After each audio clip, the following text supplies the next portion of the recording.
May 12, 1957. The screaming metal of a Ferrari 335 Sport tears through the Italian countryside at the Mille Miglia, carrying Spanish Marquis Alfonso de Portago toward both racing immortality and violent death. In the crowd, Linda Christian watches the man she loves hurtle toward a destiny she has spent weeks trying to convince him to avoid. The woman who became television's first Bond girl is about to become something more tragic. The lover who witnesses her beloved's final moments in a crash that will define her forever.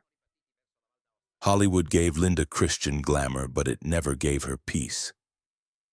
The Mexican beauty who conquered American cinema, who married one of its greatest stars, who embodied feminine mystique in the golden age of movies, discovers that real-life scripts don't follow Hollywood's rules. Love was her greatest role and also her greatest failure.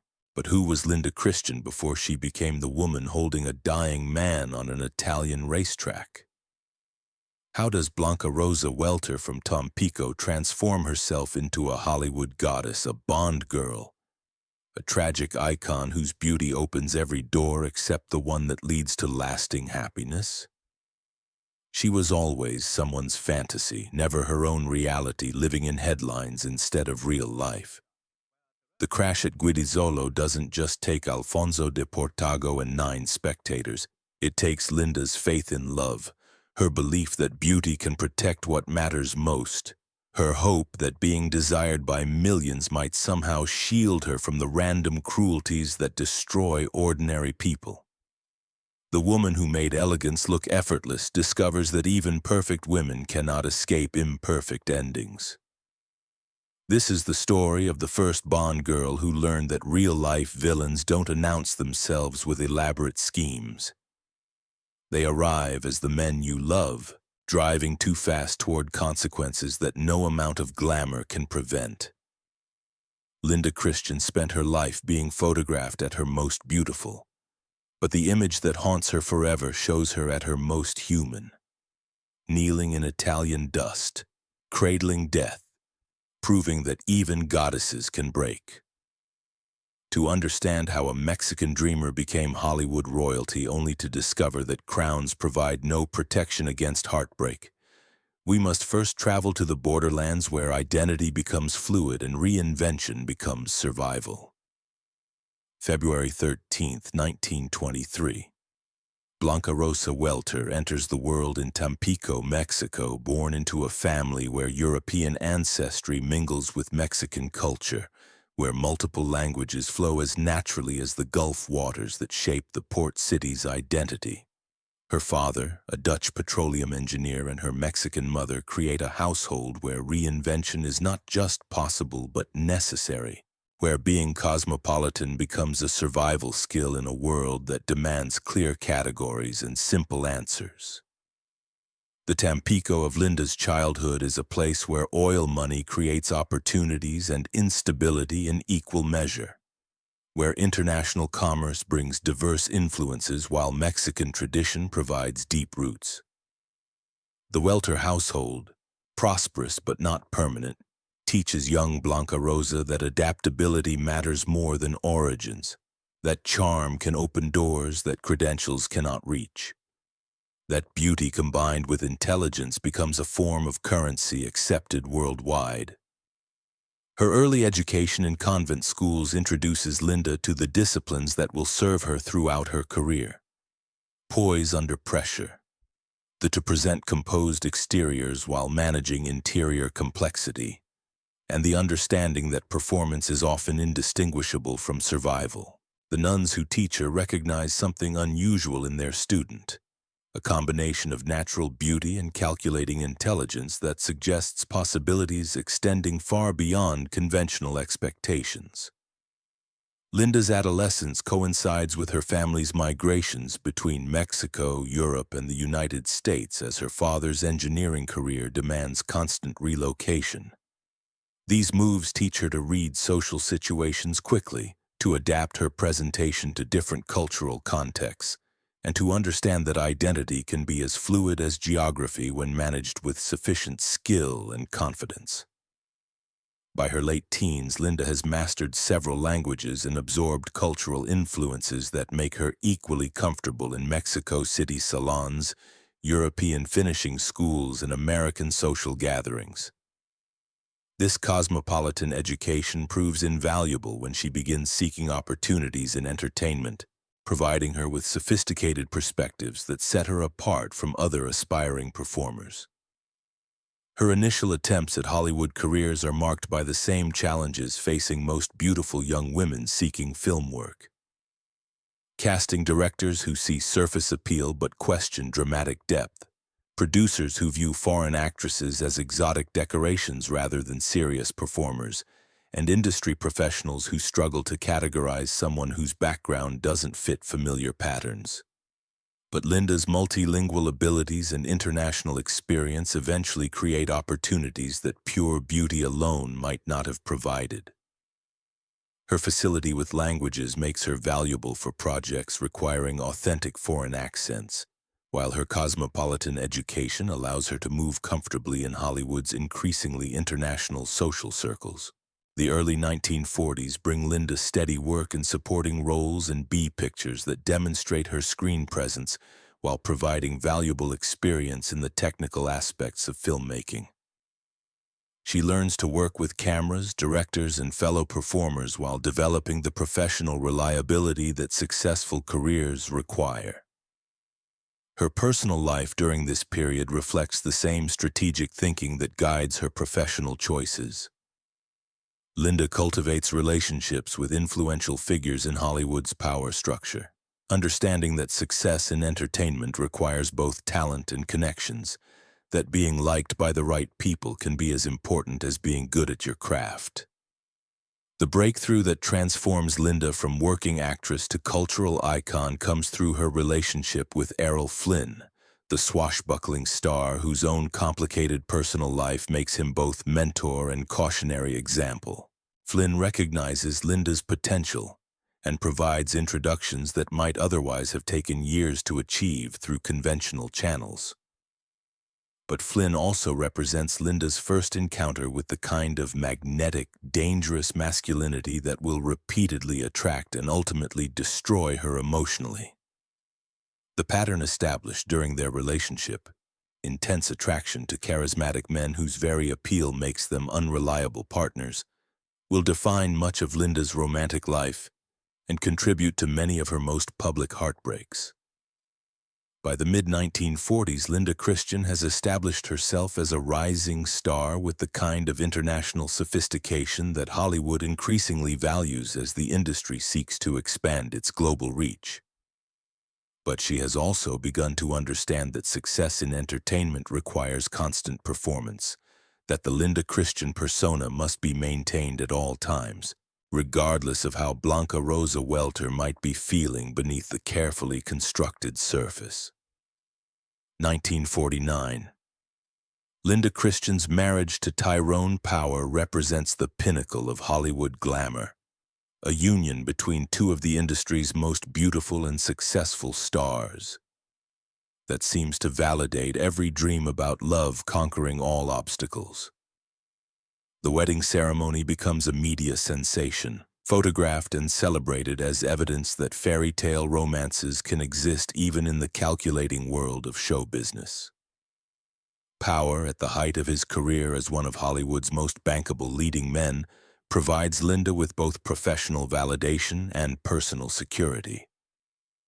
Their relationship appears to offer everything she has sought: genuine love from a man whose success matches her own, social acceptance at the highest levels of Hollywood society, and the kind of public adoration that most actresses can only dream of achieving. But the reality of being married to a major movie star proves more complicated than the fantasy.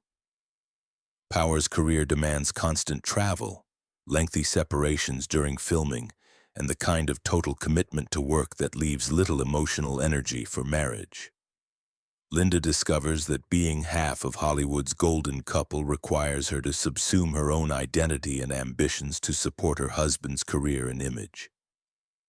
The birth of their daughters, Romina and Taryn, in 1951 and 1953 respectively, provides Linda with profound personal satisfaction, while also complicating her professional aspirations. Motherhood in 1950s. Hollywood requires actresses to choose between career advancement and family responsibilities in ways that male stars never face, forcing Linda to make decisions about priorities that will shape the rest of her life. Her appearance in the 1954 television adaptation of Casino Royale becomes historically significant as one of the earliest portrayals of a female character in the James Bond universe. Playing Valerie Mathis opposite Barry Nelson's Americanized version of Bond, Linda creates a template for the sophisticated, dangerous women who will become central to the franchise's appeal. The performance demonstrates her ability to embody both glamour and intelligence, sexuality and strength. But the production also highlights the limitations facing actresses in the 1950s television and film industry. While Casino Royale provides Linda with a memorable role, it's broadcast live and then largely forgotten, unable to provide the kind of lasting impact that later Bond films will achieve for their female stars. Linda's contribution to Bond history becomes a footnote that gains significance only in retrospect. The deterioration of her marriage to power occurs gradually, marked by increasing professional conflicts and personal incompatibilities that gossip columnists eagerly document. Power's desire to control Linda's career choices conflicts with her own ambitions, while Linda's growing independence challenges Power's expectations about appropriate behavior for his wife. The divorce proceedings in 1956 become tabloid spectacles that transform Linda from beloved movie star wife into controversial figure whose personal life overshadows her professional achievements. The media coverage focuses more on custody battles and financial settlements than on her acting abilities, establishing patterns of public scrutiny that will follow her throughout her life. But the end of her marriage also liberates Linda to pursue relationships and opportunities that the constraints of being Tyrone Power's wife had prevented. Free from the need to maintain a perfect Hollywood marriage, she begins exploring more authentic versions of herself, though this freedom comes with increased vulnerability to criticism and scandal. The late 1950s see Linda increasingly drawn to European high society and international jet-set culture, seeking experiences and relationships that provide excitement and validation that Hollywood can no longer offer. This transition from American movie star to international socialite reflects both her cosmopolitan background and her understanding that reinvention remains possible even after public failure. Her relationship with Alfonso de Portago, the Spanish racing driver and nobleman, represents both the culmination of Linda's attraction to dangerous men and the beginning of her most profound personal tragedy.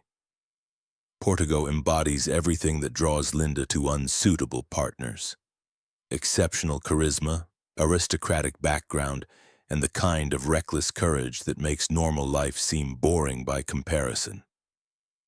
As 1957 begins, Linda finds herself deeply in love with a man whose passion for racing creates constant anxiety about his safety, whose lifestyle demands that she choose between her own security and her desire to support his dreams. The woman who spent years being photographed at glamorous events is about to experience her most devastating moment in front of cameras that captured tragedy rather than triumph. May 12, 1957. The Mille Miglia unfolds across Italian countryside as it has for years. 1,000 miles of public roads transformed into racing circuit, with spectators lining the route to witness speed and skill that blur the line between sport and suicide. Alfonso de Portago, driving his Ferrari 335 Sport, leads the race while Linda Christian watches from designated viewing areas, her anxiety about his safety mixing with pride in his courage and skill. The relationship between Linda and Portago has intensified over months of traveling to racing events throughout Europe. creating a romance that combines genuine affection with the heightened emotions that accompany constant proximity to danger. Linda has learned to love someone whose passion requires accepting that each race might be his last, that supporting his dreams means acknowledging her worst fears. Racing in the 1950s lacks the safety measures that modern motorsports take for granted.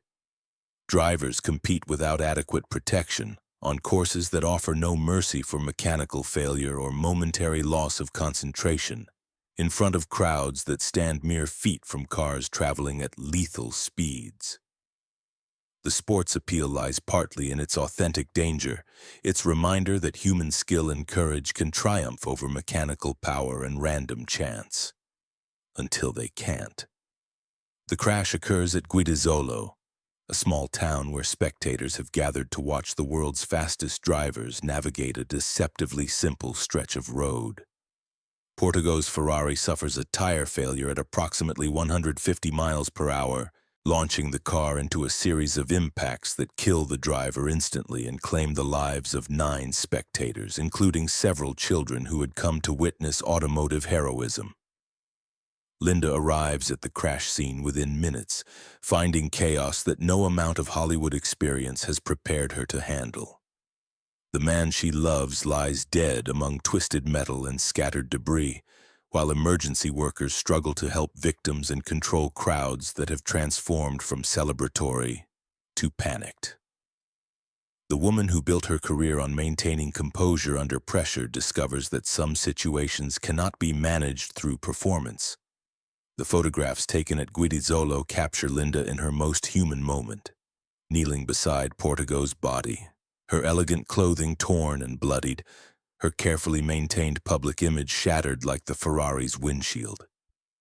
These images, distributed worldwide, transform glamour from crown to chain.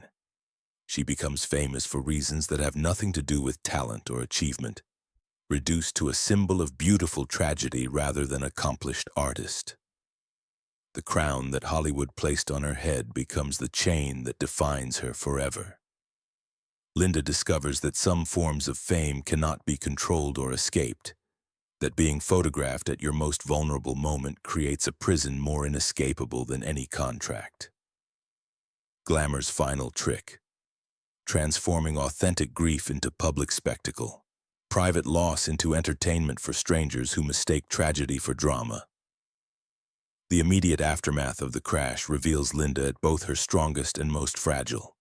She handles the practical arrangements for Portago's funeral and estate with efficiency that surprises those who knew her only as a beautiful actress, demonstrating reserves of strength and competence that her public image had never emphasized.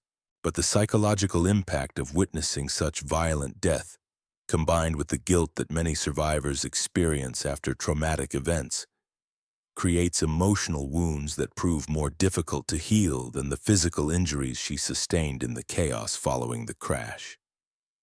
Linda begins struggling with depression and anxiety that make her previous life seem impossible to resume. The media coverage of the crash and its aftermath focuses as much on Linda's presence as on the racing tragedy itself, creating uncomfortable questions about whether her celebrity status contributed to public fascination with what should have been a private moment of grief. The woman who spent years seeking publicity discovers that some forms of attention become forms of persecution. European high society's response to the tragedy reflects both genuine sympathy and the social complexities that surround public figures during private crises. While some friends and colleagues provide genuine support, others seem more interested in associating themselves with dramatic events than in offering meaningful assistance, teaching Linda painful lessons about the difference between popularity and friendship. The crash changes Linda's relationship with risk and excitement in fundamental ways. The woman who had been attracted to dangerous men and thrilling experiences now understands that real consequences can result from the pursuit of intensity, that the price of living fully might be higher than anyone should have to pay. As 1957 ends, Linda Christian faces the challenge of rebuilding her life after losing both the man she loved and her faith in her ability to protect what matters most. The crash at Guidizzolo has revealed her humanity in ways that years of carefully managed publicity never could. But it has also left her questioning whether the kind of passionate love she sought is worth the devastation it can create. 1958. Linda Christian emerges from her grief over Alfonso de Portago's death to discover that tragedy has transformed her public image in ways that complicate every aspect of her future. The photographs from Guidizzolo have made her famous for reasons that have nothing to do with her acting abilities or professional achievements, creating new forms of celebrity that feel more like imprisonment than opportunity. The entertainment industry's response to Linda's situation reveals both the heartlessness and surprising compassion that characterize show business. While some producers and directors express genuine concern for her well-being, others see her association with dramatic tragedy as potential marketing advantage, offering roles that capitalize on public fascination with her personal loss rather than her artistic abilities. Linda's attempts to return to normal professional activities prove complicated by the changes that grief has created in her personality and priorities. The woman who once approached acting with calculated professionalism now struggles with concentration and emotional regulation that make consistent performance difficult, while the intensity of her recent experiences makes conventional movie roles seem trivial and artificial.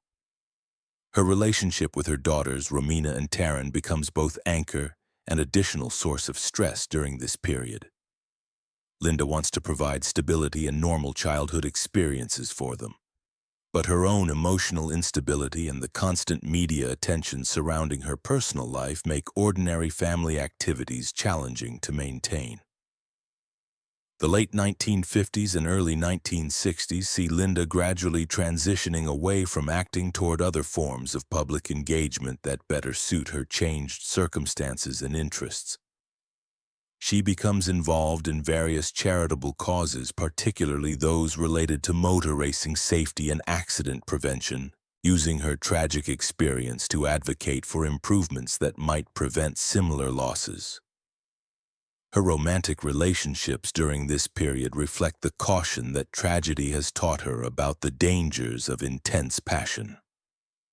While Linda continues attracting attention from wealthy and powerful men, she approaches these connections with wariness that prevents the kind of total emotional investment that made Portago's death so devastating. The 1960s bring opportunities for Linda to reinvent herself as an international socialite and cultural figure rather than a working actress. Her linguistic abilities, cosmopolitan background, and tragic glamour make her welcome in European high society circles that appreciate her sophistication, while providing distance from the Hollywood environment that increasingly feels like a reminder of past failures. But this transition from working professional to social ornament also creates questions about purpose and identity that Linda struggles to answer satisfactorily. Having spent her early career building professional accomplishments, she now faces the challenge of finding meaning in a life defined primarily by social connections and charitable activities, rather than creative achievement. Her daughters' development into young adults during this period provides Linda with both pride and anxiety as she watches them navigate the complications of being children of famous parents while developing their own identities and ambitions. Romina particularly shows interest in entertainment careers that remind Linda of her own youthful dreams and the prices she paid for pursuing them. The changing cultural landscape of the 1960s makes Linda's particular brand of glamorous femininity seem increasingly dated, as younger actresses embrace more naturalistic approaches to beauty and performance that contrast sharply with the polished sophistication that defined her peak years. Linda finds herself representing a style of stardom that audiences view with nostalgia rather than contemporary relevance. Her occasional returns to acting during this period demonstrate that she retains her abilities as a performer. But these projects often feel like exercises in maintaining professional credentials rather than pursuits of genuine artistic satisfaction.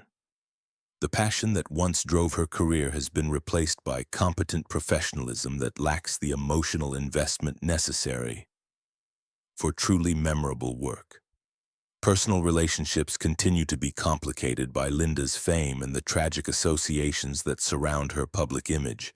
Men who approach her must navigate not only her beauty and intelligence, but also the weight of being involved with someone whose previous relationship ended in globally witnessed tragedy. By the late 1960s, Linda has successfully reinvented herself as a respected figure in international society, known for her charitable work and cultural activities as much as for her entertainment career. But this respectability comes with a sense of diminished vitality, as if the intensity that once made her compelling as both actress and woman has been muted by experience and time. The approach of a new decade brings Linda to contemplate questions about legacy and meaning that extend beyond her professional achievements or social position. She has survived tragedy, rebuilt her life, and maintained dignity under circumstances that might have destroyed others. But she also wonders what these accomplishments mean in the context of a life that sometimes feels more performed than lived. 1975. Linda Christian, now 52, has settled into a life that balances international social obligations with private reflection. Her days structured around charitable commitments and family relationships, rather than the career demands that once defined her existence. The transformation from Hollywood glamour queen to respected socialite is complete, but it comes with questions about authenticity and fulfillment that become more pressing with each passing year. Her daughters have grown into accomplished young women who carry forward their mother's beauty and intelligence, while developing their own relationships with fame and public attention. Romina's successful recording career provides Linda with vicarious satisfaction, while also reminding her of the excitement and anxiety that accompany life in the entertainment spotlight. Linda's charitable work during this period focuses increasingly on causes related to safety and accident prevention.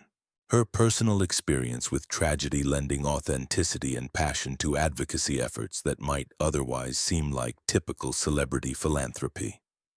Her involvement helps improve safety standards in motor racing while also providing her with meaningful ways to transform personal loss into public benefit. But the memories of Guidizzolo continue to haunt Linda in ways that friends and family struggle to understand fully. The trauma of witnessing violent death, combined with the guilt that survivors often experience, has created psychological wounds that 2 decades have not completely healed, affecting her sleep, her relationships, and her ability to experience joy without anxiety. Her romantic relationships during the 1970s reflect both her continued attractiveness and the emotional barriers that tragedy has created. While Linda continues receiving attention from interesting and accomplished men, she approaches these connections with caution born from understanding that love can lead to devastating loss, that caring deeply about someone means accepting vulnerability to pain that may prove unbearable. The changing social landscape of the 1970s provides Linda with new opportunities for self-expression and independence that weren't available during her peak Hollywood years. The women's liberation movement validates many of the struggles she experienced in trying to balance career ambitions with relationship obligations. While changing attitudes about divorce and female independence make her choices seem prescient rather than scandalous. Her memoirs, begun during this period but never completed, reveal a woman wrestling with questions about identity, authenticity, and the relationship between public image and private reality that extend far beyond typical celebrity autobiography concerns. Linda's intelligence and introspective nature create insights into the costs of fame that are both personally revealing and culturally significant. The approach of old age forces Linda to confront questions about legacy that are complicated by the various phases of her public life. Will she be remembered primarily as Tyrone Power's wife, as television's first Bond girl, as the woman who held Alfonso de Portago as he died, or as someone who transcended all these roles to become something more substantial and enduring? Her relationship with her past becomes increasingly complex as Linda recognizes that the events that brought her the most pain, her divorce from Power, the crash at Guidizzolo, are also the experiences that revealed her greatest strength and humanity. The woman who spent years trying to maintain perfect public images discovers that her most authentic moments occurred when circumstances prevented performance and demanded genuine response. The 1980s bring Linda opportunities to reflect on her life with the wisdom that comes from surviving both triumph and tragedy while maintaining dignity and grace. Her example provides inspiration for other women facing the challenges of aging in public, of finding meaning after loss, of transforming personal pain into service to others. But Linda also struggles with the isolation that can accompany being a survivor, someone who has outlived many of the people and circumstances that defined her most vital years.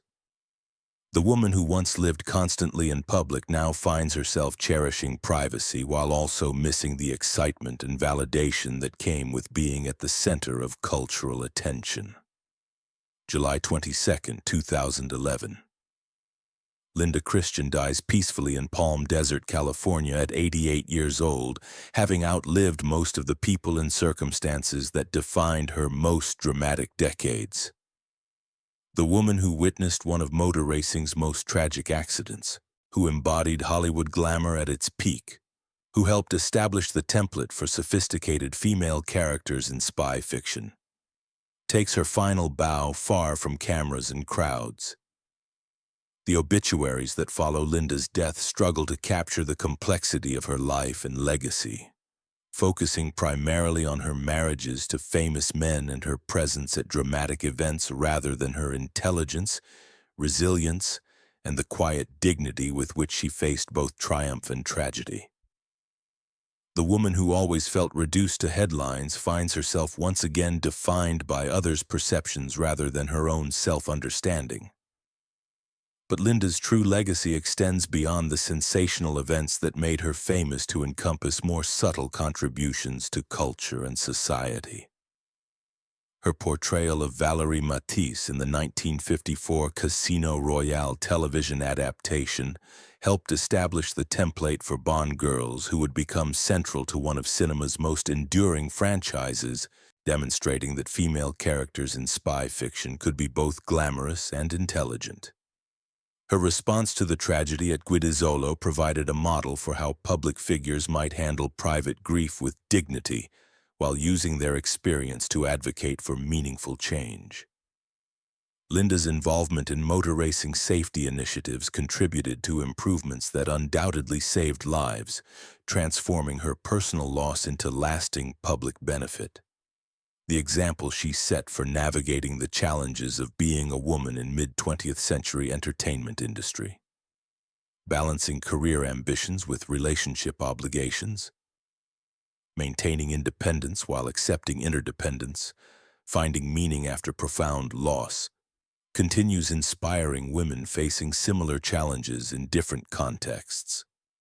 Her daughters and grandchildren carry forward not just her beauty and intelligence, but also her understanding that authenticity matters more than image, that resilience can emerge from tragedy, and that private character matters more than public perception. Linda's most important legacy may be the family she created and nurtured despite the complications that fame and loss created in her personal life.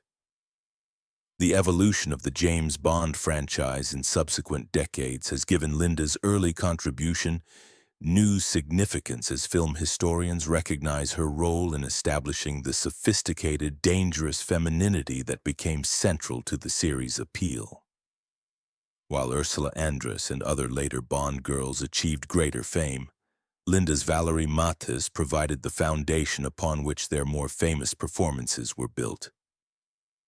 Educational programs about motor racing safety sometimes reference Linda's story as an example of how personal tragedy can motivate advocacy that prevents future losses. Her transformation from glamorous spectator to safety advocate demonstrates the possibility of finding purpose in pain, meaning in loss, and hope in the midst of devastating circumstances. The photographs from Guidizzolo, once sources of unwanted notoriety, have gained new significance as historical documents that capture both the dangers of 1950s motor racing and the very human cost of pursuing speed and excitement without adequate safety measures. Linda's presence in these images reminds viewers that behind every sporting tragedy lie real people experiencing genuine loss. Her incomplete memoirs, discovered among her papers after her death, reveal a woman of considerable intelligence and insight who understood the cultural forces that shaped her life and career better than many of her contemporaries. Linda's observations about fame, relationships, and the particular challenges facing women in entertainment provide valuable perspectives for scholars studying mid-20th century popular culture. The continued fascination with Linda's story among biographers and documentary filmmakers reflects both the dramatic events of her life and the deeper questions her experience raises about celebrity, authenticity, and the relationship between public image and private reality. Her story provides a case study in how individuals navigate the competing demands of fame and genuine human connection. Art historians and fashion scholars continue studying Linda's style and image as representative of 1950s ideals of feminine sophistication, while her evolution from Hollywood glamour queen to international socialite provides insights into how women of her generation adapted to changing cultural expectations and opportunities. The charitable foundations and safety organizations that Linda supported continue their work, carrying forward her commitment to transforming personal experience into public service. Her example demonstrates that celebrity can be used for purposes beyond self-promotion, that fame carries responsibilities as well as privileges. Mental health professionals sometimes reference Linda's story as an example of post-traumatic growth, the process by which individuals find meaning and purpose in the aftermath of devastating experiences. Her ability to rebuild her life after witnessing violent tragedy provides hope for others facing similar challenges. The questions that Linda raised about the relationship between love and loss, between passion and security, between living fully and protecting oneself from pain, continue resonating with contemporary audiences who face their own versions of these eternal dilemmas. Her story offers no easy answers but provides a compelling example of how to maintain dignity and purpose while navigating life's most difficult challenges. Linda Christian's grave in Palm Desert is visited by fans who remember her various roles: Hollywood star, Bond girl, tragic lover. But her most lasting monument may be the example she provided of how to survive both triumph and tragedy while maintaining grace, intelligence, and commitment to helping others. She proved that real glamour lies not in perfect images but in imperfect humanity gracefully endured. In the end, Linda Christian achieved something more valuable than lasting fame. She demonstrated that it's possible to experience profound loss without losing hope, to be defined by tragedy without being destroyed by it, and to transform personal pain into public service. The woman who lived in headlines finally found peace by learning to live authentically, privately, with dignity that no camera could capture and no tragedy could diminish. Her story reminds us that behind every perfect image lives a perfectly imperfect human being, that celebrity cannot protect anyone from life's fundamental challenges, and that true strength reveals itself not in avoiding difficulty but in facing it with courage, grace, and unwavering commitment to treating others with kindness regardless of how unkindly life may treat us.